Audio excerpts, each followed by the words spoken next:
Beneath his stormy surface flowed the warm tide of compassion and kindness. HVL. Green Sally up, a green Sally down. Last unstruck, gotta tell the ground. Green Sally up, a green Sally down. Last unstruck, gotta tell the ground. Green Sally up, a green Sally down. Last unstruck, gotta tell the ground. Green Sally up, a green Sally down. Last unstruck, gotta tell the ground. Green Sally up, a green Sally down. Last unstruck, gotta tell the ground. Green Sally up, a green Sally down. Last unstruck, gotta tell the ground. Green Sally up, a green Sally down. Last unstruck, gotta tell the ground. Green Sally up, a green Sally down. Last unstruck. Hey, what's up, softball fans, and welcome into episode number 5 of What in the HVL, as we run down all the results from week 4 of the softball season here in southeastern Minnesota for the greatest conference in the state, the Hiawatha Valley League. Thanks for tuning in, and as always, thank you to all those in the HVL that have shared this podcast so we can spread the word of the amazing girls we have playing in our HVL conference, competing in one of the toughest sports out there, nonetheless, a sport predicated on failure. We talked about that in episode 1. A lot of respect for these ladies.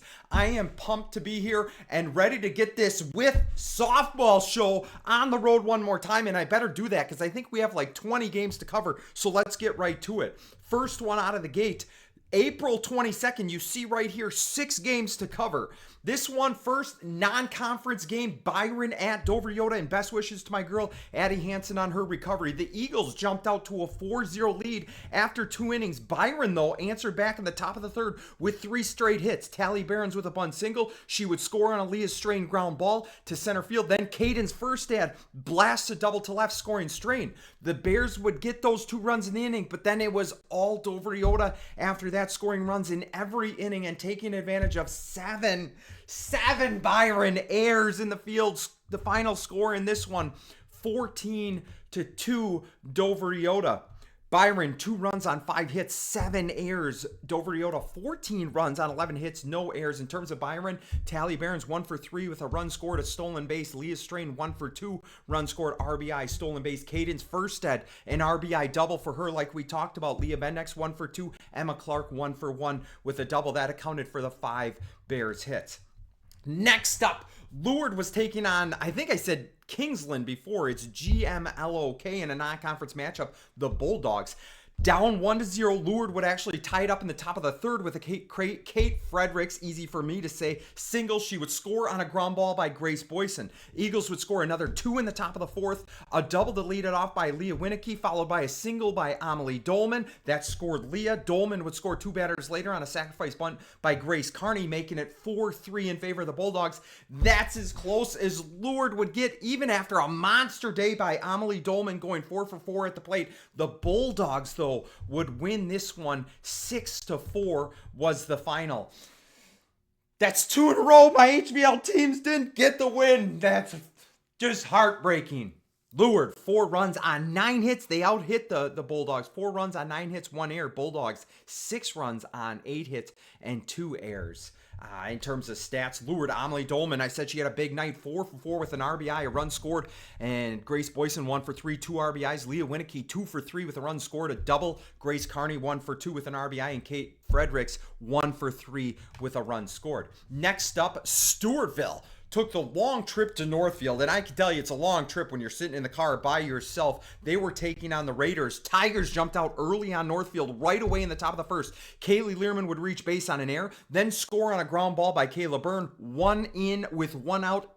With 1 on and 2 outs. Savannah Dean gets one up in the jet stream. She smashes one to the fence, an RBI triple. Then that was followed by a 2-out Veronica Mitchell single to make it 3-0 Tigers before they even took the field for defense. Kayla Byrne would also hit a solo shot over the center field fence in the top of the third. That made it 3-0 Tigers. 3 hits in the top of the fourth by Haley Lourdes, Sydney Clark, and Kayla Byrne. That loaded the bases. And Savannah Dean smokes another one, this one to the right center. center gap, a 2 RBI double. It was 6-1 Stewartville, and I know you've heard this before. Addie Eckerman was just mowing down hitters one after another after another. The first 10 of 12 outs were strikeouts, and she would continue to press, racking up 16 strikeouts on the day, just painting the corner like you wouldn't believe. Don't hire her to paint your house because she'll only paint the corners. She was fantastic. Between Eckerman on the mound, looking sensational, Savannah Hedin, a home run shy of the cycle. Stewartville runs their record after this game to 6-0. Are you kidding me?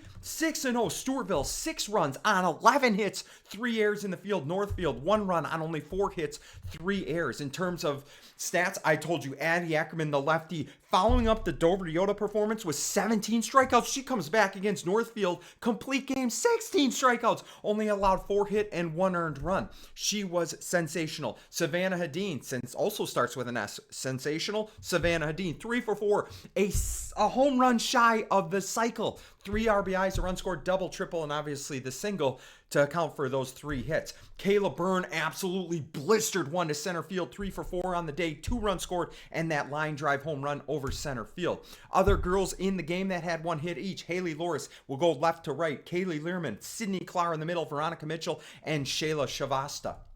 Next up, Winona Cotter taking on the Zumbrota-Mazeppa Cougars. Winona Cotter jumped out to a 4-run lead with 2 in the first and 2 in the second, but then the Cougars started chipping away. It was 4-2 after 3, and it was 6-5 Cotter after 5 innings, but then Zumbrota-Mazeppa caught fire in the bottom of the 6th. Had Lily doubled to left field, followed by Johnson reaching base on an error. Back single to right field. That scored Hat Lily and moving Johnson to second. Melanie Rash hit a line drive to the left side, loading the bases. With 2 outs, Paisley Peterson came up big. What a great last name. Big hit single scoring Johnson. And then Cameron Covers with a big 2 RBI single to center field. That would make it 9-6 Cougars. In the top of the 7th, a 2-run homer by Cotter pulled the Ramblers to within 1. But Angerman, the pitcher, would get the last batter to pop out, and the Cougars would survive this one 9-8. Look at this. Cotter, 8 runs on 11 hits, 3 errors. Zumbrota-Mazeppa, 9 runs, including that big 6th inning. 9 runs on 12 hits, 2 errors. Cameron Kovars was incredible. 3 for 4 with 2 RBIs, 2 runs scored. Melanie Rash, 2 for 4, 2 runs scored. Emily Hatlily, 2 for 3, 2 RBIs, a run scored. Emma Back, 2 for 3 with 2 runs scored, an RBI. And then Megan Jasperson, Paisley Peterson, and Trinity Chappa each had a hit for Zumbrota-Mazeppa. Then we move on. Cannon Falls against Pine Island. Hits and runs were a premium at this game because the first score came in the top of the 3rd when Claire Myers singled to the left side. Allie Pagel followed that up with a double to left field, scoring Myers, and it was 1-0 Bombers. It would stay that way until the 6th inning. Allie Pagel singled to the left side of the field, and then she was moved over on a sacrifice bunt by Ritz. Pagel to second. Maya Meng steps up and laces one to center field. Play at the plate. It was close. Pagel was called safe, making it 2-0 Cannon Falls. Pine Island would threaten, though, in the bottom of the 7th. Passow and Barnett hit by pitches, sandwiched by a Jaden Volt single. So that loaded the bases for the Panthers. Pagel, though, would get the last out on her own, and the Bombers would hang on to win this one in a thriller in Pine Island. 2 outstanding pitchers in this one. Allie Pagel for Cannon Falls only allowed 2 hits, while Pine Island's Caitlin Laram went a complete game, only 1 earned run allowed, and she racked up double-digit strikeouts. Laram did with 10. Let's get to the box score here. Cannon Falls, 2 runs on 5 hits, 0 errors. Pine Island, no runs on 2 hits with 2 errors. Cannon Falls, you heard me talk about those great pitchers. Well, Allie Pagel got the win in this one. Complete game, 2 hitters, 7 strikeouts. She was also 2 for 3 with a double, an RBI, and a run scored. Maya Meng with that big hit, 1 for 3 for her. Josie Soquist, 1 for 3. Claire Myers, 1 for 3 with a run scored. And for Pine Island, Caitlin Laram, you got to be impressed with her. 7 innings pitched, 5 hits, only 1 of those runs was earned. 10 strikeouts for Laram. Jenna Schlusner, 1 for 3 with a double. Jaden Volts, 1 for 2. That moves us on. A doubleheader is next. Yes, a doubleheader. Lake City taking on the PM Bulldogs. Lake City scored 2 runs in the top of the first behind 3 straight hits with 2 outs on the board. Kylie Mann and Ella Rumley each singled to the left side, and then Stevie Jostuk delivered a 2 RBI double to center field. Unfortunately for the Tigers and all of us HVL fans, that was all the runs they could put on the board as Game 1 final score went 5-2 in favor of PEM. Lake City, you see it here, 2 runs on 8 hits, 1 error. PEM, though, 1 run in the first, 2 runs in the third, 2 runs in the sixth. That is 5 runs on 12 hits, 2 errors. Lake City, Stevie Josek, 2 for 3 with a 2 RBI double, and then 1 hit each for Hoyer, Benedict, Mann, Rumley, Dykes, Stewart. So they spread it out, just couldn't get the runs they needed. That would move us to Game 2, Lake City, PEM. Lake City came out blazing in the bottom of the first because they switch home team, visiting team. I know it says at PEM, but Lake City would be the home team in the bottom of the first. 4 straight singles by Rumley, Benedict, Mann, and Jostik would get things going. A double by Ryan Hoyer would bring in 2, and Lowther grounds out, but another run comes to the plate, making it 4. With 2 outs, if you think Lake City was done, you would be wrong. Incredible. Maddie Skifton doubled to the left, scoring Hoyer. Lucy Sturr would walk. Ella Rumley hits a fly ball to center field. That was misplayed, and Skifton would come around to score. Adelaide Benedict would finish off the scoring with a ground ball, scoring Stewart and Rumley. That made it 8-0 Tigers. They never looked back. Final score 11-6 in favor of the HVL squad, baby. The Lake City Tigers. You see here, PM 6 runs on 12 hits, 5 errors. Lake City, that big first inning, 8 runs. That's pretty much all they needed, outscoring PM the whole game. 11 runs was the final for Lake City on 14 hits, no errors. Lake City, Kylie Mann, great game for her. 3 for 4 with 2 runs scored. Ryan Hoyer, 3 for 4 with 3 RBIs, a double. Adelaide Benedict, 2 for 4. Stevie Jostik, 2 for 4 with an RBI. Madison Skifton, I think they call her Maddie. I apologize if that's the case. 2 for 4 with 2 RBIs. And then Rumley and Lowther, 1 hit each. That takes us on to the next day. Woo! Monday. That's a lot of games to cover. We'll just keep it rolling. Byron at Lake City. Byron actually, uncharacteristic game against Dover-Eyota, I would say, for Byron. So Byron comes back, exploded for 12 runs on 11 hits, rode solid pitching and defense to beat Lake City at home as the Tigers were only able to muster 1 hit. This is the Bear team we know. They put up 8 runs alone in the 3rd inning, collecting 9 hits. Tally Behrens and Leah Strain each having 2 hits alone in the 3rd inning. This one ended after 5. The 10-run rule was in effect. 12-0 Byron, 12 runs on 11 hits, 2 errors. Lake City, 0 runs on 1 hit. They committed 3 errors. Tally Behrens, she was 2 for 3 with 2 runs scored and RBI, 2 stolen bases. She is fast on the base pass. Watch out if you are a catcher for Behrens. Leah Strain, 2 for 3 with 3 RBIs. Emma Clark, 2 for 2 with 2 runs scored. And Max Steele, the greatest name in the conference, 5 innings pitched, 1 hitter, 8 strikeouts, and then 1 hit each for Furstead, Steele, Bendix, Behringer, and Meyer each had doubles. For Lake City, Maddie Skifton, 1 for 2. That was the lone hit for the Tigers off Steele. Next up, we're moving on. Goodhue at Kasson-Mantorville. This one was close through 3 innings. Goodhue started off with Aubrey Christensen beating out an infield single, advancing to second on an error. Then Kendra Rader would single up the middle, scoring Christensen, and it was 1-0 Wildcats. The Comets, though, would answer back right away in the bottom half of the 1st inning, and with 2 outs nonetheless. Callie Richards hits a line drive up the middle, and then Abby Simons follows that with a triple, scoring Richards. Emily Olsen hits a ground ball. That's mishandled, scoring Simons, and now it's Comet lead 2-1.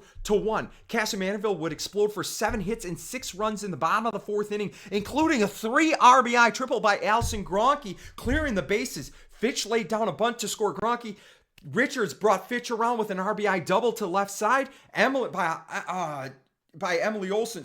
Richards scored. Let me run that back. I'm talking too fast here. Richards brought Fitch around with an RBI double to the left side. So Richards standing on second. Then she scores on a single to the right side by Emily Olsen. That made it 8-1. Comets, I apologize there. I should take a breath. They would tack on another 5 runs in the bottom of the 6th inning to end this one early. Final score, Kasson-Mantorville, 13-2. Comets, listen to this. 19 hits on the day. Every player recorded a hit. 8 of the Comets had multi-hit games. I don't know if I've ever seen so many girls hit the ball up the middle when I was watching the highlights. Up the middle, line drive, to the gap. Unbelievable. If you're looking at that game to watch, hits up the middle, that's the one to watch. Goodhue, 2 runs on 3 hits, 1 error. Kasson-Mantorville, 13 runs on 19 hits, 2 errors for Goodhue. The Christensen sisters have been playing lights out for the Wildcats. Aubrey Christensen on this day, 1 for 2 with 2 runs scored, 2 stolen bases. Kendra Rader, 1 for 3 with an RBI. Izzy O'Reilly, their first baseman, 1 for 2. Here's some pictures. Christensen getting caught in a rundown. What a play. Diving. Gets the save call. Big thanks to Tom Volthine catching these action shots for us. Lola Christensen tag out at home. She's been doing a fantastic job catching for the Wildcats. In terms of the Comets, statistically, I said 8 girls had multi-hit games. We'll start running them down. First, the pitcher, Emily Olson. She has been just almost unhittable for Kasson-Mantorville this year. She is their ace, taking over for Ella Babcock, and she shows she can do the job. 4 innings pitched, 3 hits, 1 earned run, 6 strikeouts. She was also 2 for 4 at the plate with 2 RBIs. Abby Simons, you heard Savannah Dean against Northfield, 1 home run short of a cycle. Well, Abby Simons essentially duplicates that. 3 for 4, double, triple, single, 2 runs scored, RBI for her. Kylie Meyer, the shortstop, 3 for 4, 2 runs scored. Allie Gronke, base clearing triple. That'll count for 4 RBIs. She went 2 for 4 on the day. Andrea Fitch, blazer on the base pass. You can see her coming around third to score 2 for 4, 3 RBIs, a double. I'm assuming she scored on this one. Callie Richards gets to extension with that beautiful ghost, red and black ghost bat. 2 for 4, 2 runs scored, an RBI, and a double for her. Grace Mann here, 2 for 3 with 2 runs scored. You got Coach Tomei giving her a pat on the back. He's happy with how the Comets are playing. Aliana Dubois, 2 for 4 with 2 runs scored.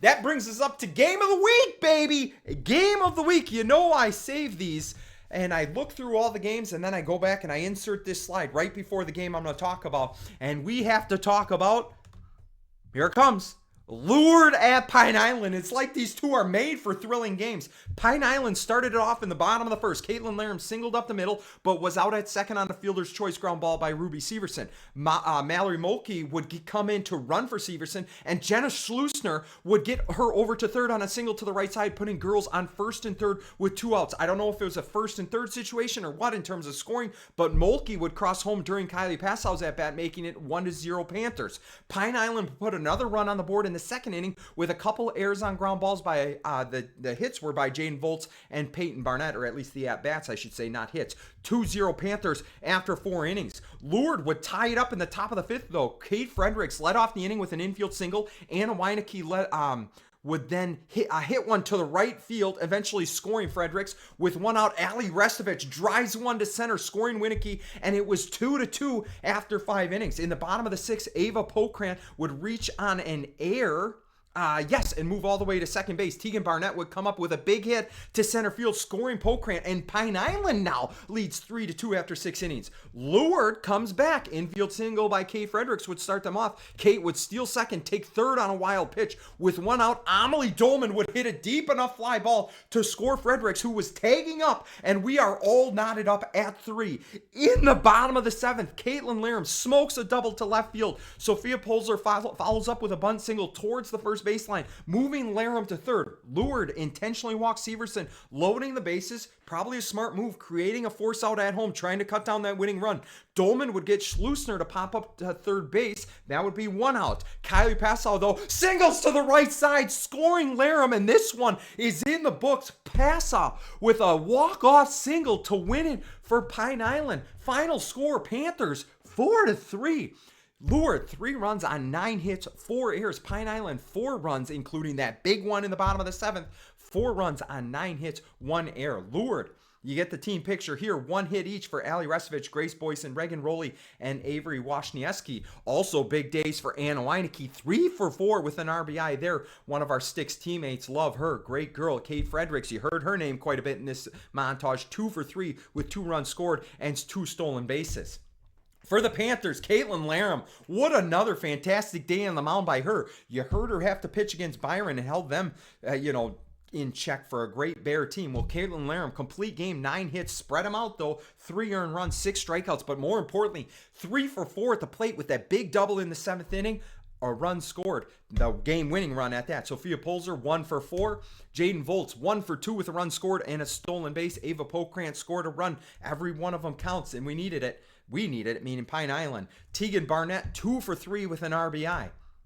Incredible game. Congratulations to Pine Island and Lourdes for your What in the HVL Game of the Week. Let's move on here. You already saw it. I kind of jumped ahead. Stewartville at Zumbrota-Mazeppa. Stewartville starting out the season hot behind the best 1-2 punch for pitching in the HVL. With all due respect to Barons and Steele and Byron, Ackerman and Sydney Clark have just been unfathomable when you watch them on the mound and what they're doing. But anyway, Stewartville 6-0 on the season, taking on the defending HVL Conference champion Cougars at Zumbrota-Mazeppa's home field. We thought it would be two of the best pitchers in the HVL squaring off, but Cameron Kovars of Zumbrota-Mazeppa got the night off altogether, not just pitching, didn't play at all for unspecified reasons. No worries. Either way, the Tigers were running out Sydney Clark, the sensational sophomore pitcher who seems to elevate her games against some of the top teams in the conference. Just look last year, the Byron game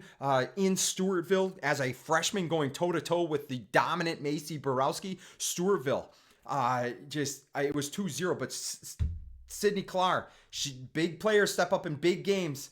Big moments in big games, something like that. Well, Sydney Clark's a big player for us. Let's tell you about the game. Stewartville scored first in the second inning after a Savannah Hedin single. Veronica Mitchell scorched one to center field, scoring Hedin, and the Tigers were leading 1-0. It would stay that way through the fourth inning as Angerman for Zumbrota-Mazeppa and Clark for Stewartville were just going back and forth, getting great defense, great pitching.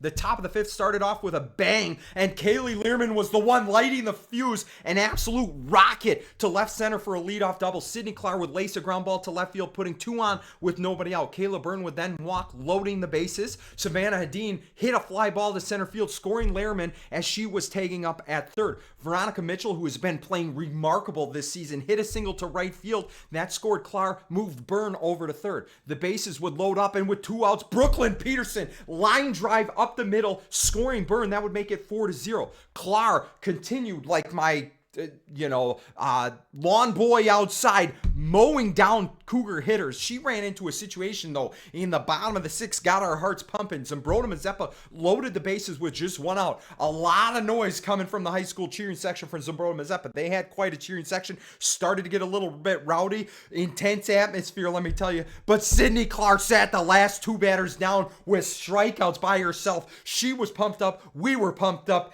Apples, I think, is one of the comments that was yelled out. Incredible. Everybody's pretty excited. Stewartville would score 4 runs in the top half of the 7th inning, and Clark was just 3 outs away from a no-hitter, and it was nerve-wracking. First batter walked. Second batter hits a blue fly towards right field. Runner on first thought it was going to be caught.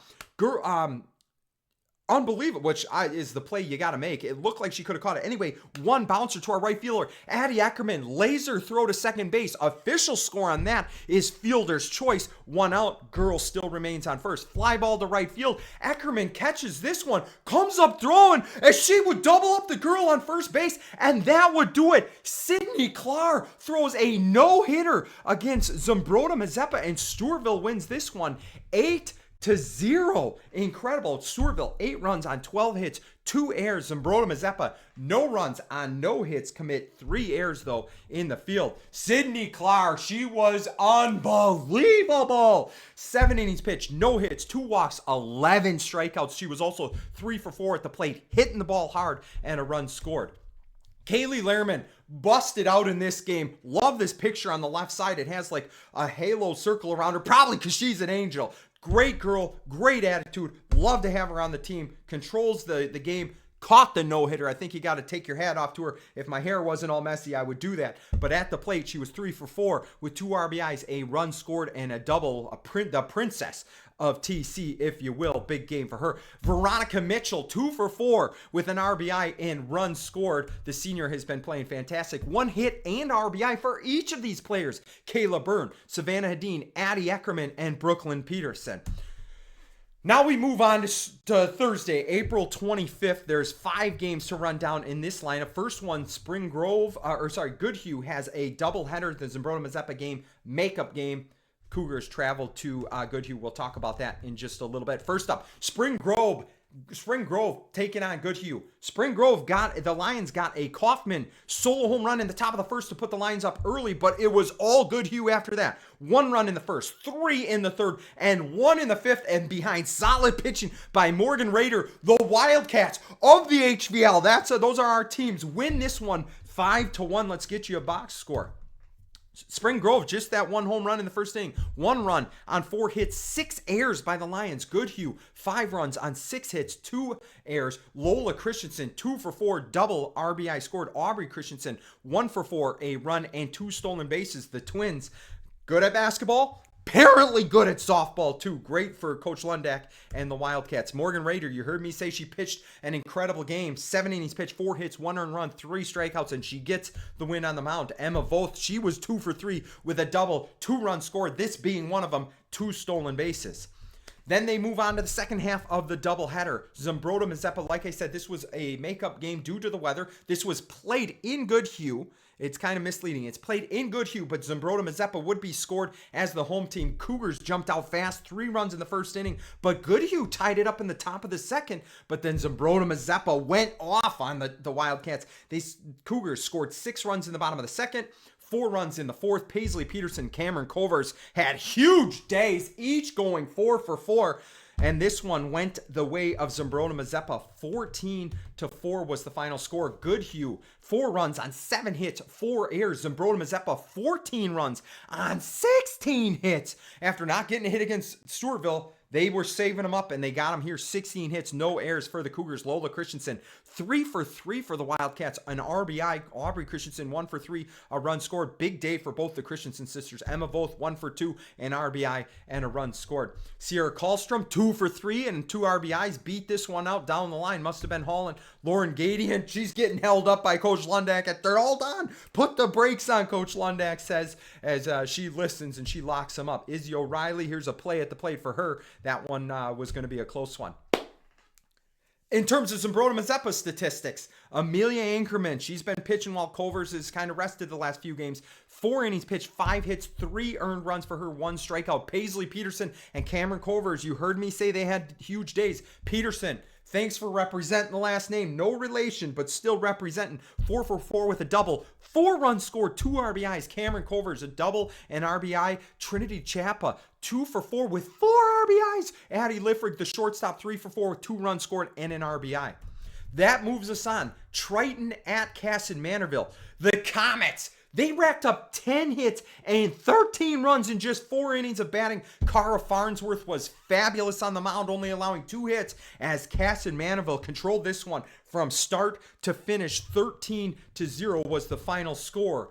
Triton, no runs on 2 hits because Farnsworth just cleaning clocks. 2 errors for the Cobras. Kasson-Mantorville scored in every inning that they batted. 13 runs on 10 hits, no errors. Let's get to this.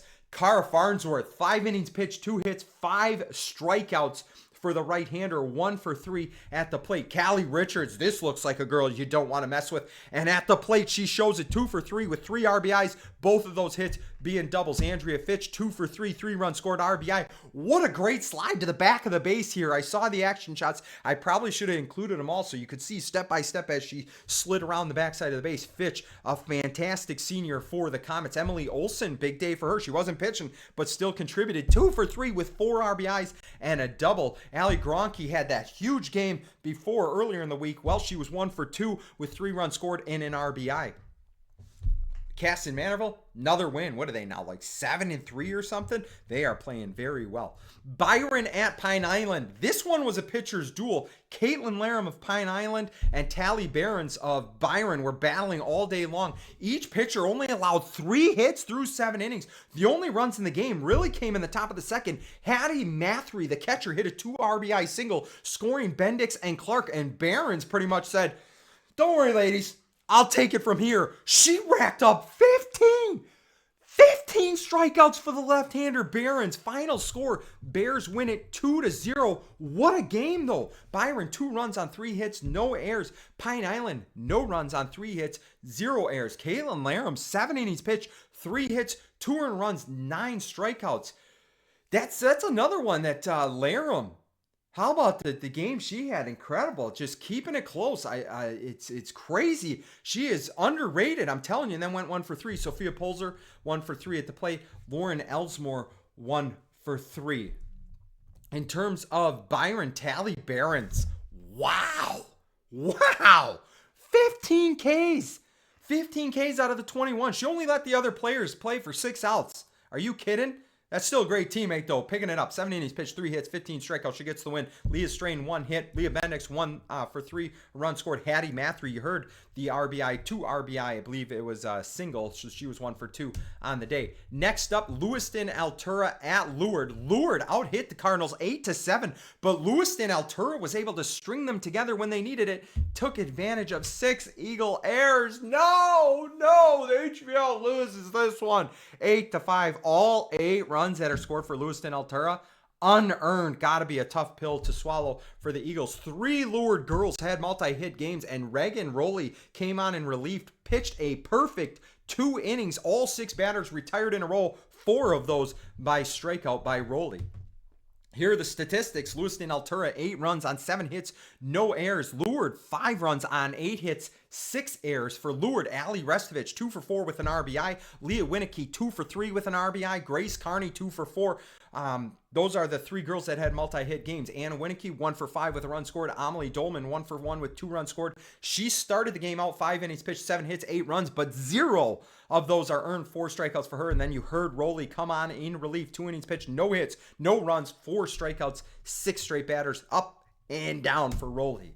Friday, April 26th, we'll run down these results as well. Lake City at Lewiston-Altura to take on the Cardinals after their win over Lourdes. The Lewiston-Altura bats were scorching hot, scoring runs in every single inning, including 4 in the first, 3 in the third, 6 in the fifth, and 3 in the sixth to run away with this one. Final score 18-8 in favor of the Cardinals. Lake City committed 8 errors in the field. Kylie Mann had a terrific game, though, going 3 for 4 with 3 runs scored, a triple, and an RBI. Here's the box score. Lake City, 8 runs on 9 hits, 8 errors, though, in the field. That one hurts. Lewiston-Altura, 18 runs on 14 hits, 2 errors. Kylie Mann for Lake City led the way, 3 for 4 with 3 runs scored, an RBI, triple. Adelaide Benedict, 2 for 3 with 3 runs scored, a double. And then Evans, 2 for 3 with 2 RBIs. I apologize, I didn't see what her first name was, but still wanted to give her credit. Then Stewartville traveled to Crescent. This was just last night. I'm recording Saturday morning. We'll talk about that in a little bit. There was a rain delay in this one, kind of slow start. It was just we took infield, had to wait around for 30 or 40 minutes. It just didn't seem like either team was clicking to start off. That is, except for one player, Sydney Clark, and we'll talk about her in just a little bit. Stewartville scored just 1 run in the top of the first, but luckily, like I said, Sydney Clark was doing Sydney Clark things as she was slicing through the Lancers like a hot knife through butter, baby. The Tigers had then exploded for 10 runs in the top of the 5th, and Clark got the final 3 outs in the bottom of the 5th to finish off, listen to this, her 2nd straight no-hitter of the week. Back-to-back starts, and she's been incredible. These 2 pitchers, Addie Eckerman and Sydney Clark, is there anything more fun to watch? If you're a Stewartville fan, there is not. I mean, the baseball team's been pretty fun to watch, but for softball, these 2 have been fun to watch. Let me give you the box score here. Stewartville, that big 5th inning, 11 runs on 9 hits, no errors. Crescent, 0 runs on 0 hits. They committed 2 errors. Stewartville, you see Sydney Clark there, complete game, 5 innings pitched, 0 hits, 0 runs, 2 walks, 12 strikeouts, 1 for 3 at the plate with an RBI. Kaylee Lehrman been hitting the ball hotter than a pistol. 2 for 2 this week, or this week she's been hot. 2 for 2 with 2 runs scored, an RBI. Brielle Johnson stepped in, smoked a 2 RBI double to left center fence. Great to see her come on. When you get the call, you got to contribute, and Brielle Johnson did just that, and then 1 hit each for Haley Lois. Veronica Mitchell got a double. Addie Ackerman, I know it says 1 hit here, but she was putting the screws to the ball all night long. She hit one to right center that was just at the fence warning track. We thought it was going out. The darn wind, I think, kept it in. She also laced one to second base that almost took the girl's leg off, stopped it, threw her out at first. So Addie Ackerman, great game for her. I know it says 1 for 3 here, but hitting the ball hard. It's going to find gaps. Next up, Cannon Falls went to Triton to take on the Cobras and ended up dropping an 11 spot on Triton in the 3rd inning alone. And behind Allie Pagel only allowing 1 hit and Maya Mang going yard in this one. This game only lasted 5 innings. There was a short night. Final score in favor of the Bombers, 13-0. Cannon Falls, 13 runs on 9 hits, no errors. Triton, no runs on 1 hit, 4 errors. Allie Pagel, she has been a problem pitching. 5 innings, 1 hit, 9 strikeouts. She was also 1 for 3 at the plate. RBI, 2 runs scored. Emma Templin, 2 for 2 with 2 RBIs, 2 runs scored. Maya Meng, you heard me say she went yard. She was 1 for 3 with 2 runs scored and 3 RBIs. Sophia Nelson, 2 for 3 with 2 RBIs and then 1 hit each for Ritz, Burr, and Soquist. Players of the week. So I'm not doing Saturday. I'll talk about that in just a little bit, and I'll tell you why in a little bit, because I can't forget about the players of the week. And let me tell you, so I split it up, right? Last week, we split it up, pitcher of the week, player of the week. I think that's what I'm going to start doing from now on. I also talked about creating a list because it is getting harder and harder to talk about players of the week. I think the pitcher of the week solidified herself, and we'll get to that in a second. But in terms of players of the week, that was very challenging. And so I did create a list, and I'll show you who it is in just a little bit. First up, player of the week, pitcher of the week. No doubt about this one. The sensational sophomore Sydney from Stewartville. How's that for alliteration? All S's, but all she got was W's with 0 H's in the column. 2 wins, 2 complete games, no hits, no runs, 23 strikeouts. She went 12 and 11 strikeouts. Incredible. And it's not just short games. She went 7 innings pitched against Zumbrota-Mazeppa, the reigning defending conference champions. And she got into a situation in the 6th inning with the bases loaded and 1 out. And she came up big, striking out the final 2. When everybody else might fold under that pressure, she rises to the occasion. And you see it here. Sydney Clark is doing Sydney Clark things. Great to see in Stewartville. Players of the week. Had to create a list. I know I still got Sydney up there, but I know for a fact I think I left all the pictures up instead of creating animations and having them come in one at a time. So I'm going to talk about this. Probably one of the tougher weeks I've had, maybe because there's 20 games to pick out, but also because of the incredible performances that have been put forward. You talk about Lourdes, you look at Leah Winnicky, she was 2 for 3 with a run scored, a double, 2 for 3 with an RBI. The second game, Ann Winnicky had that game, 3 for 4 with an RBI. Savannah Hadeen for Stewartville had that home run shy of a cycle against Northfield. Paisley Peterson, 4 for 4 with a double, 4 runs scored, 2 RBIs in one game. Allie Pagel, not just a great pitcher, 2 for 3 with a double, RBI run scored. Maya Meng went yard. She was like 3 for 6 on the week, I think. Stevie Jostuk of Lake City, 4 for 7, I believe, on the week with an RBI. Tally Barons, she's been incredible. Leah Strain, another one from Byron. We talked about the Christensen sisters from Goodhue. Aubrey, what was she like? 3 for 7 with like 3 runs scored and 2 stolen bases. Lola Christensen, I believe she was like 5 for 10 with a double and like 3 RBIs. Caitlin Laram from Pine Island, not only pitching well, also 4 for 7, I believe, at the plate. Double run scored. But I got to give it up for these players right here. I wish I would have I did separate them. Smart move, Adam. Thank you. Hurt my right shoulder. Pat myself on the back there. First player, Kylie Mann of Lake City. 8 for 12 on the week. 6 runs scored, a triple, and an RBI. I know I don't have a Lake City pitcher here. She plays for the Bombers, but great week for Kylie Mann, the shortstop for Lake City. Then Cameron Culvers. I know she sat out the Stewartville game, but every other game she played, even though she didn't pitch most of those, was incredible. 7 for 8 on the week, a double, 3 RBIs, 3 runs scored for the senior Culvers out of Zumbrota-Mazeppa. Next up, the princess of TC, Kaylee Lehrman, 6 for 10, hitting the ball hard, a double off the fence in Zumbrota-Mazeppa, 5 runs scored, 3 RBIs, and the things that aren't included in here are all the sacrifice bunts she has done as the 2-hitter, moving our leadoff around and helping our 3, 4, and 5 hitters get those RBIs. The unsung hero behind the plate, Kaylee Lehrman.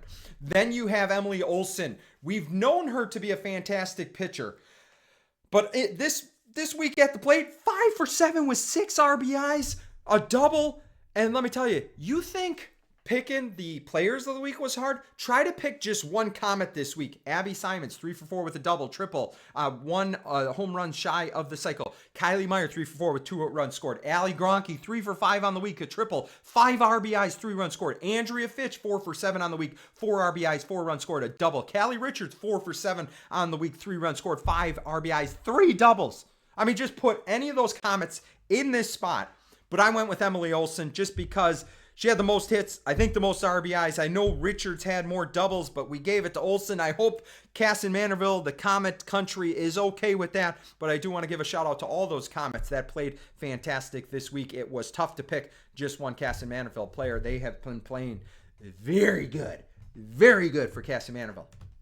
Next up, a special segment here on What in the HVL called on the Mic with Mike. We bring in a guy named Mike Iverson to discuss a few topics like accurate scoring statistics, how they're affected, and just being from Stewartville, we might go out on a tangent and talk about some Tiger sports, the regime changes with our softball, baseball teams, as well as some other sports and new coaching coming in, new culture, and then we specifically talk about softball a little bit. So here our next special segment included for this episode, On the Mic with Mike. Hey, how about this? A new segment on What in the HVL. It's called On the Mic with Mike, as we bring in a guy that has watched more baseball and softball games than anybody I've ever met at every level too. Little league, high school, college, pro. I won't even guess the total number of games. He might know what it is. He's the pride of Eau Claire Regis, former college baseball pitcher, now a Blizzard baseball and Wave softball dad, a game changer savant, straight out of Tiger Nation, Mike Iverson. Gotta give you a walk-up song. Absolutely. On the Mic with Mike, welcome into the show. Before we get to that song I think was played from your truck, is it not? Tell us the story on that. Yeah, I dropped Mackenzie off at school the other day, and, I can't help myself as a dad, a young daughter. You got to put the windows down and then play that song and embarrass her at full capacity. Yeah. Did it work? It works. I play it when I drop Blake off as well. Yeah. He hates me more than she does, so I know you're a girl dad, but I got the boys, so we got to mix it up a little bit. It's great. I chose your walk-up song. Did you have a walk-up song in college? Or I guess you're a pitcher. Did you have a run-out song? Enter Sandman or something? No, we weren't to that level yet. Definitely not in high school and definitely not in college. Yeah.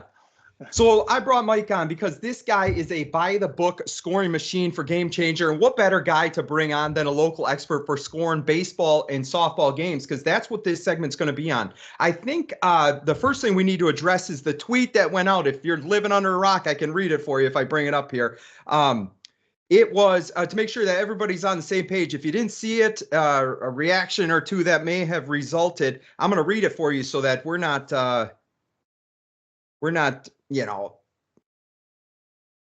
here we go. It says, this is my tweet. Now, this is about the Sidney Clark Stewartville game against Zumbrota-Mazeppa. It says, I am disappointed to see inaccurate scoring resulted in Clark not getting recognized for her no-hitter last night by the Sports Post Bulletin. Play in question, and then we'll go on and talk about that play. Now, for the record, this is not a shot at the Post Bulletin. I am fully aware and have even helped with the process of how to gather game scores and stats. For those that don't know, the home team for each game is responsible for sending that information in, and then the Post Bulletin prints it as such, since they can't make it to like 100 games a day and track meets and whatever else is going on. No issue there. No issue with the Post Bulletin. Also, want to point out that I am not saying the opposing team did anything malicious or we're trying to misrepresent what happened. I think if you go back to the tweet, it says that I'm disappointed. I think it's okay for me to share how I'm feeling about the situation. I felt bad for Sidney Clark. She should have earned the recognition for a no-hitter. And Mike, you know as well as I do, being a pitcher, the difference between a one-hitter game and a no-hitter game is monumental. Would you agree on that? Yeah, I would agree on that. And, to your point, like, it wasn't a shot at the Post Bulletin at all. It definitely wasn't a shot at Zumbrota. When scoring games, whether it's, the home team or the visiting team, there's a lot of opportunities to make sure everything's as accurate as possible.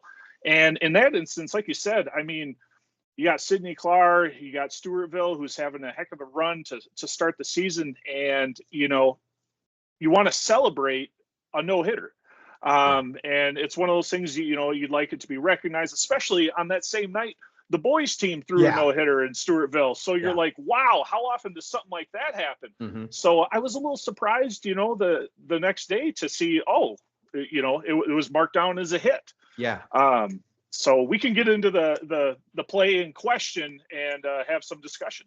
Yeah, and I think that's exactly why I just said I was disappointed, because how often can we recognize that a softball and a baseball pitcher on the same day, Jace Klug and Sidney Clark, throw a no-hitter for the same school? I don't think I've ever seen it happen, not just in Stewartville, any time. So that's why, for me, it was big time. I think the other thing is it surprised me with the amount of social media posts out there recognizing that Sidney Clark had thrown the no-hitter. I think I would have probably been like, we better double check this, like what's going on here. But nonetheless, no matter how anybody tries to paint it, I just wanted to read you the actual words and just do that. And what I've noticed starting this What in the HVL podcast or show is following 9 different conference teams, watching a ton of video of games, highlights, following the scoring, the stats and stuff like that. It's all over the board. And we've seen routine ground balls or fly balls with errors, fielders' choices marked as hits.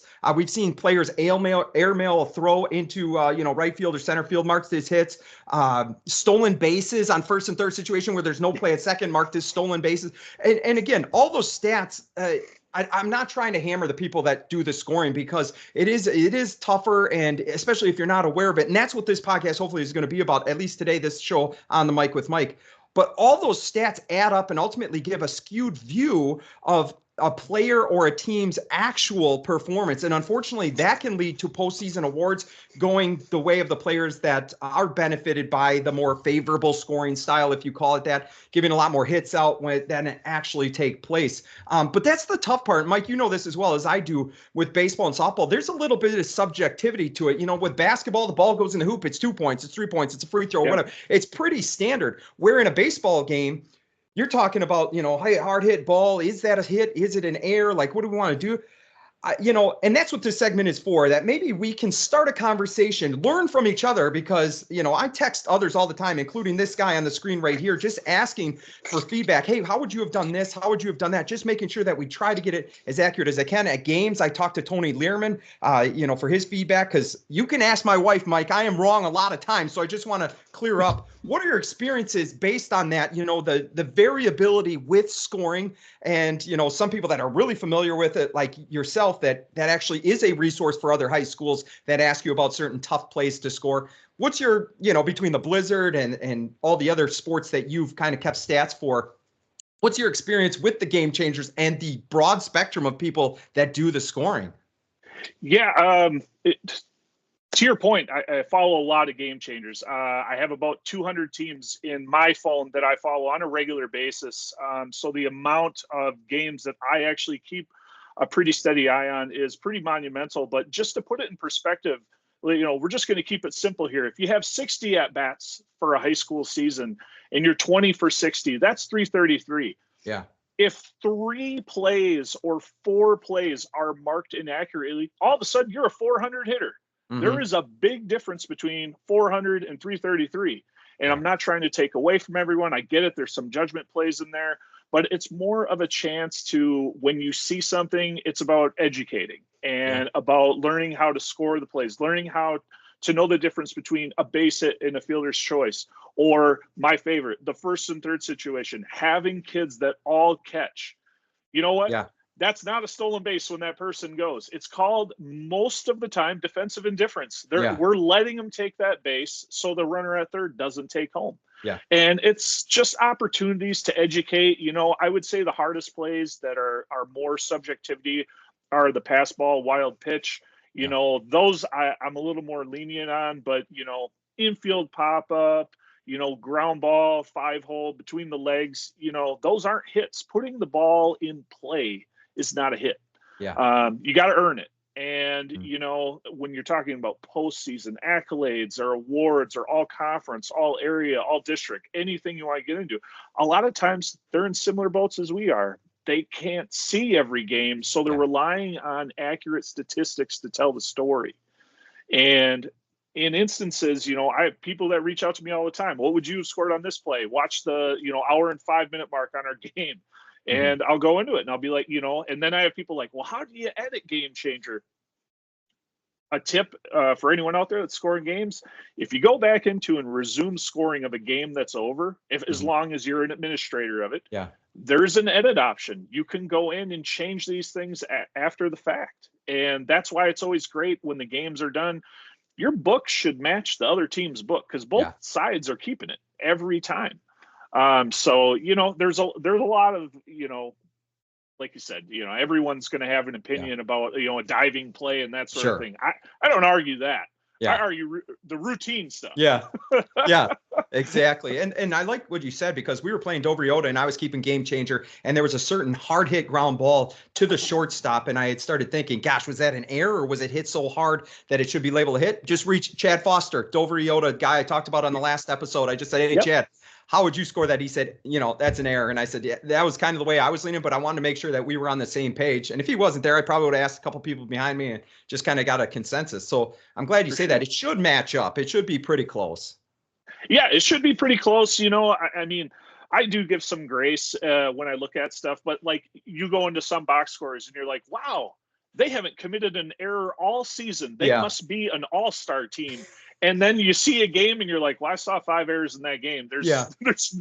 Obviously then you're like, well, they don't track errors. Yeah. So then, it goes another step. Well, then you're like, wow, their batting averages are inflated. Every other team's sitting 600. Yeah. You're like, well, yes. Now we know why. Yep. Exactly. Because as you and I know, and for people that aren't out there, when stats are accumulated, errors would essentially count as like an 0 for 1. You get the at-bat, but you don't get the hit. Same as a fielder's choice. You get the at-bat, you don't get the hit. So it'd be like going 0 for 1. Yeah. And that's, something that when you talk about compiling the stats, some people aren't recognizing. Well, wait, it was a line drive, right? It's not our fault that she dropped it. Understand that. Hard hit ball, but if it's a routine play that she should have made, unfortunately, we have to mark it an error, and it kind of hurts your batting average. But then again, you've been a coach. I've been a coach. Obviously, Crystal's a coach. We don't always look at the stats. I know we're talking about awards. Don't always look at the stats. Yeah. You hit 3 hard ground balls or 3 line drives and they get caught 0 for 3. Sometimes the eye test supersedes that's the statistics. So absolutely the eye test. At the end of the day, the coaches, they know who's performing. They know who's putting good swings on the ball. They don't necessarily need to look at a box score. But it's more for everyone else in the area that wasn't at the game. And they're like, wow, what a game they had. Then they talk to someone they know and they're like, well, the game wasn't what you think it was. Yeah. And I'm like, okay. And a lot of times all we have to go on are, the play-by-play, the game summary report, so everyone is trying their best. Yeah. And again, I can't preface this enough.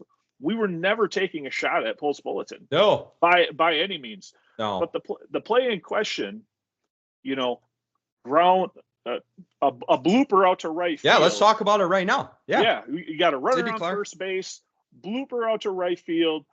The right fielder throws it into second base. Yes. That's a fielder's choice. Yeah. By the definition of a fielder's choice, and by the fact that, if it's a ground ball to the shortstop, and they flip it to second base, it's a fielder's choice. In both situations, it's not a hit. Correct.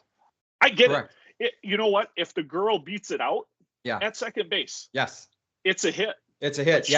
Absolutely. But she didn't. No. And it's one of those things that, my own son, happened to him a couple years ago. We're in Vegas for a tournament, hits a line drive into center field, but it was one of those that you're like, is he going to catch it? Is he not going to catch it? It drops before him. So the guy that was on first had to wait. He gets gunned out at second. After the game, I'm like, that's not a hit, buddy. I'm like, it just, Absolutely. And that's the thing is exactly what happened in this situation. It was pop fly enough that the girl from first only got about 3 steps off, thinking our right fielder was going to catch it. It dropped right in front of her, and she knew well enough to throw it to second. So I, on my scoring end, marked it as a fielder's choice with that interpretation. Like, hey, if that would have been a ground ball to Shayla Shavasa at second and she flipped it, that's the same thing, fielder's choice. And so I was big time like, oh my gosh, Addie, you just probably saved the no-hitter there. And then, the dominoes that fell. Also want to say, prefacing not only what Mike said, but also thank you to everybody that scores. The people that contribute to Game Changer, we wouldn't be able to do this podcast without you out there and sending the stats and stuff. This is more an educational opportunity for myself included. And so that play is one that I wanted to go over with Mike and see his interpretation. Another couple that we can maybe share. And if you have any in the future, like, hey, some plays, hey, we might be able to back the Brinks truck up to this guy in Stewartville and get him back on another episode with On the Mic with Mike and say, hey, how would you have scored this? And everybody gets to learn together. I think that's fantastic. It's a lot of fun for me talking with other parents. Here's another one, Mike. Sacrifice bunt, okay? So there's a girl on third. Sacrifice bunt trying to draw a throw to first base. Pitcher, let's say the pitcher, third baseman, doesn't matter. Somebody fields it and doesn't throw to first, just looks at third base and says, no, I'll give up that because I don't want you scoring. How does that get scored? It's a fielder's choice. It's another fielder's choice. Yeah. There's even if she two ways- doesn't throw it to third, correct?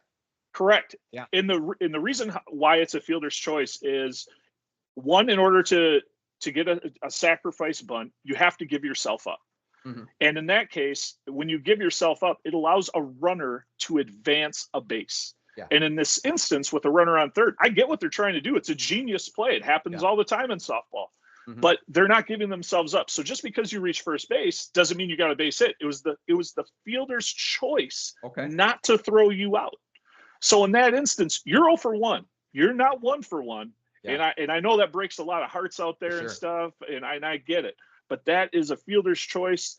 You see it a lot in softball. But are they still helping the team in that situation? Absolutely. They did. Yeah. There's no out. Now there's another runner on base. Now it's first and third. So now we're going to bust out a play.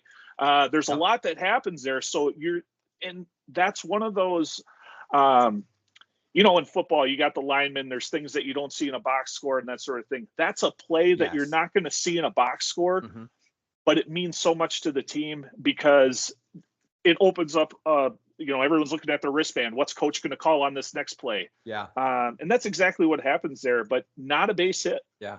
And that leads us into our next one. And we already briefly touched on it. First and third situations. Defensive indifference is one of the most commonly marked buttons I make when that girl takes second base. Yes. I think the only time that you can mark that as stolen base is if a play is made on her on first and third. Yes. What about a snap throw to third? What if they fake the throw to second and go to third? That would be defensive indifference for that runner as well, wouldn't it? Same thing. Defensive indifference. Yes. And, obviously my kids are catchers. Yeah. So, it hits a little harder on me when it's my kid gave up, 10 stolen bases that game. And you're like, well, 6 of them were defensive indifference. Yeah, exactly. It does change some things. And I'll never forget owner Adam Barta told the 10U team this past fall, you guys steal 75 bases. This fall, he was going to buy Dairy Queen ice cream for everyone. And we joked if they could get there or not. Well, those boys, they thought every time they stole every base, it's a stolen base. And, the game would end. He goes, Iverson, how many stolen bases they have? And I'm like, 2. And then those boys realize, wait, not everything's a stolen base. And I'm like, no, if they just give you the base, it's not a stolen base. Yeah, that's funny. Especially having catchers, you're sensitive to that. The last one before we let this guy go, fly ball doesn't get touched. I think you and I have talked about this before, fly ball in the infield or whatever. And we had talked about, and you can go to question 3B if you want, in terms of if you could lose it in the sun and it kind of drops in, they just protect themselves. How are you scoring those plays? Just because you hit a fly ball and they don't touch it, I think, which also applies to ground balls that you and I were talking about. Yeah. If it's hit, fly ball, ground ball, and they don't touch it, people think that's automatically a hit. Can you give me your take on that? Yeah, fly balls are always fun. Usually how it goes is ordinary effort. Mm-hmm. So if there's ordinary effort that's going to go into the play to catch the ball, that will determine whether it's going to be an error or not. Now, if you hit a fly ball, player loses it in the sun, different story. Sure. There was some sort of a mitigating factor that dictated the play. The sun. Now, if you're playing, like we've been in Minnesota lately, where you got 40-mile-an-hour wind gusts. Oh yeah.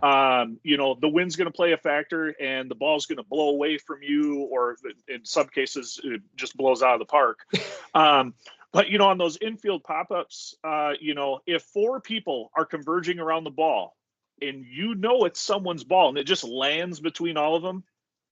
The sun didn't play a factor. The wind didn't play a factor. You can't just say, well, no one touched it, so, it's a single, or it was hit so high that a girl gets a double out of a ball that went 30 feet. Someone has to take command and call that ball. There is an error that's going to be marked on that play. Sure. And then that's up to the scorer, whose ball was it? Yeah. I hate to put all of this on the shortstop, but if it's going to the left side of the diamond, a lot of the time the shortstop's going to call people off, or in essence, you got the first baseman is going to call stuff off.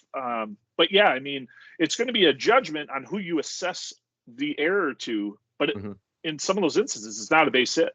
Yeah. Same with the ground ball. You said if it goes between their legs and never touches their glove, doesn't matter. Should have been ordinary effort, ordinary play. Yep. Ordinary effort, ordinary play. You know, and I only the nerds, this stuff truly, you know, kind of bothers and irritates. Yeah. I don't, you know, but that's where, you know, you watch the game and, you know, in our house, and I know in your house, my kids, they're like, you know, how'd I do? You know, we talk about the game and I'm like, well, you know, we go over the things and I'm like, you know, it wasn't a hit, or you had a great at bat, put a good swing on it. You know, we don't celebrate plays that are, you know, in routine, you know, and should be made. And I'm just as hard on them when they're on defense. You know, there's plays where I'm like, yeah, it was a tough play, but you should have made it. You know, you were talking about fly balls dropping in the infield and you give it to the shortstop. No wonder Brooklyn has so many errors when you're scoring. Thanks a lot, buddy. You jerk. Yeah, right. She probably deserved them if she didn't catch it. Yeah, and that, you know, I mean, the outfielders, you know, if they misjudge one, and so basically, you know, the hard screamers that are hit line drive right at them, and they come in instead of going back, and then it burns them. That's going to be a hit. It's different because ordinary effort, well, one of it's reading it and they're crashing in, and it burns them and it goes to the fence, and you got Savannah Hedin who legs out another triple. She's getting a triple. Yeah, and that's the tough part is we've been scoring. That's one thing you and I have talked about in terms of inflated statistics. And I just want to say, like, Savannah Dean, if you have watched every at-bat of hers, that is a legit, I don't know if it's 600 or something right now. That is a legit 600. She's been incredible. Yeah. Speaking of which, before I let you go, you probably got dinner to get ready. In the NFL draft tonight, baby. You got to watch it. Stewartville, have you seen the latest state rankings? Before I let you go, I see the sweatshirt. I see you're a supporter of Tiger Nation. Have you seen the rankings? Number 5. I don't want to comment because I don't know for certain, but I don't ever remember softball ever being ranked before. It was the same thing that I thought of when I saw the rankings. I'm like, wow, 5th in the state, like just came out of nowhere. You know, had the big NR in parentheses, not ranked. And I'm just like, here we are, you know. But you know, you gotta, that's a testament to the entire team. You know, you got Clark on the mound, you got Ackerman on the mound. I mean, everyone's hitting right now. They're really clicking. Probably the best 1-2 pitching staff in the conference, with all due respect to Tally Barons and Max Steele out of Byron. Ackerman and Sidney Clark, nobody's pitching better than them right now. They're you know, I messaged you this and I messaged Crystal. I feel like it's, you know, they're pushing each other right now. And that's a good thing to have on a team. Because, you know, there's days where someone might not have it and you could always bring one of them in or see how they're feeling and go to the other one. Like, what a problem to have. When I described them, I said they were 1A and 1B in terms of pitching. I think what's really cool, this is the 3rd season that Coach Peterson has taken over. I think the culture is kind of, you know, it's really tough with that transition when you go from a coach that's been there for 8 or 9 years doing the way they do it to a new coach. A lot of people that are used to, well, so-and-so didn't do it this way and so-and-so. Well, now you're in year 3 and you have a lot of people that have been with her and even coming up through our youth levels in what we expect of them in terms of attitude, effort, and being a great teammate. And that culture, you see the team like coming together, and no single game do you see like, yes, Savannah Dean has been hot. Kayla Burns been fantastic, but there are games, Brielle Johnson, Shayla Shavasta, Brooklyn Peterson in that Winona game came up huge. And then, you know, Kaylee Learman came up huge against Zumbrota. Kaylee Learman and Sidney Clark at the plate came up huge against Zumbrota-Mazeppa. So like that whole team, it's really cool to see how they're coming together, that it's not just one person, it's the entire team, and they're all happy for each other. So, oh, absolutely. And that's the best part about it. I mean, you know, your daughter, Brooklyn, you know, 8th grader, you know, big spot the other day, hitting the 3-run bomb. I mean, and the girls are genuinely happy for her. And, you know, obviously Kurt Hughes did an amazing job with the program for years. You know, now he's the AD running the show at Stewartville, and Crystal took it over, you know, and that's just it. You know, that first year, you know, you can't just change a whole program overnight. Especially because, and not to say that Kurt was doing anything wrong or anything. It's just that everyone has their own vision on how they would run it. It's their team now. So you start to make those small changes. And like you said, now we're in year 3 and, you know, they're buying into how Crystal wants to run it, you know, how they're going to run the bases, the game plans, you know, just the way the team carries itself right now. And they're playing for one another, which is fantastic to see, because that's what high school sports are about. You know, you go to the fields, you have fun with your friends, and then when you step between the lines, it's time to play. Let's go. And it's exciting right now. You know, I mean, you got guys or girls, I should say, that get, you know, plugged in and out of the lineup. And when it's your time, your number's called, it's time to play. Let's go. Yeah, it's been so fun to watch, and you know, we got a tough second half of the schedule when I look at it, especially those last 5 games are a murderer's row, but we'll enjoy it while we can. I think the other cool thing is you talk about, not that anybody's doing a bad job, it's the way the batons have been passed in multiple sports. I mean, think what Aaron Meyer, back-to-back state tournament Final Fours in football. Now Garrett Muller doing what he does. You talk about Parker Liga taking over for Adam Gertman. You talk about girls basketball, Tanner Tighe taking over for Ryan Liffrig. You know what I mean? Even Brandon Hoth in girls track taking over for Dawn Miller. The way, again, it takes a little bit of time, but the success, maybe similar success, just built in different ways, has been fantastic to watch. And softball is no different. And now baseball has the opportunity with Tyler Schmitz taking over for Mark Schmitz. So a lot of turnover in Stewartville. Luckily, that hasn't affected the results of those of us in Tiger Nation that cheer for our sports teams. Strong foundations have been laid, and the people that are taking over are not taking that for granted, and they're keeping some of those core values in place while putting a twist or maybe making a subtle change. I mean, you got girls softball undefeated and boys baseball undefeated at the same time. The other night, 2 no-hitters going on. I mean, it's crazy. It's bananas right now. Ben Learman hit 2 home runs in the 7th inning against Lourdes. It was incredible. But it's also exciting at the same time. You know, the runs of basketball, the football runs, and I don't see a lot of it ending anytime soon. I hope not. There's great athletes coming. They're on the way, and it starts with the youth programs. You know, we were fortunate that we had yourself and we had Crystal coaching the girls as they were coming up, and now they're getting to the point where they're going to be coming through high school, and it's exciting. Yeah, for sure. Exciting time.